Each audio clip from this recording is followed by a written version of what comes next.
پتاڼه بایزای کې موجود د ملکن ضلعي ځانګړي تعلیمي درسګاه اسلامیه ماډل سکول د نتایجو اعلان کړی دی چې تر مخه 95% ماشومانو بریا ترلاسه کړي. په امتحاناتو کې د بریالي ماشومانو په درناوي کې یوه دستوره وشوه چې پکې د سکول ماشومانو سره د هغوی مشرانو هم ګډون وکړو. د دستورې په مهال د سکول ماشومانو ملي نغمې، نظمونه او خاکې هم وړاندې کړې، کومې چې د دستورې رنګ نور هم لکه سپرلی کړو.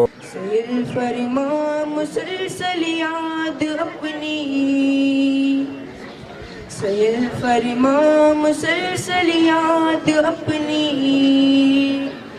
خدایا رحم فرما دل بدل دے میرا غفلت میں ڈوبا دل بدل دے نفرت کے چٹانے ٹوٹ گئی دشمن کے کمانے ٹوٹ گئی الہاد کے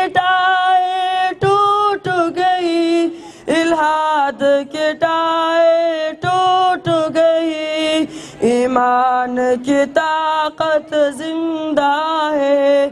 دستورې ته د سکول ډایرکټر سوراب خان او راغلي مشرانو ویناګانې وکړې او په موجوده وخت کې یې د ښه تعلیم په ضرورت رڼا واچول او زیاته یې کړل چې کوم قانونو پرمختګ کړی نو هغوی د تعلیم سره نه کمیدونکي مینه ساتلي. باید چې هر وګړی د علم ترلاسه کولو لپاره د خپل بچیانو په ښه شان تربیت وکړي. سټوډنټ ته غواړي چې هغه خپل وخت نه ضایع کوي، په لوبو باندې وخت نه ضایع کوي، په کار کوي، ټیم نه ټیم کار کوي، د لوبو په وخت کې لوبي کوي. او سټوډنټ له دا په کار دی چې هغه بې ټیمه ګراوند ته نه ځي، ایگزام کې خپل کار کوي، په بورډ په پیپر کې خپل کار کوي، داسې نه کوي چې ګراوند ته لاړ شي. خپل سکول ټیم وخت په کار دی او هر کار په خپل ټیم باندې کوي. دا د سټوډنټس د ټیچرز او د پیرنټس چې دا نو مشترکه ذمہواري ده، ځکه چې د سټوډنټ ټایم چې دی د ټیچر سره دومره نه وي څونه چې هغې پیرنټس سره وي.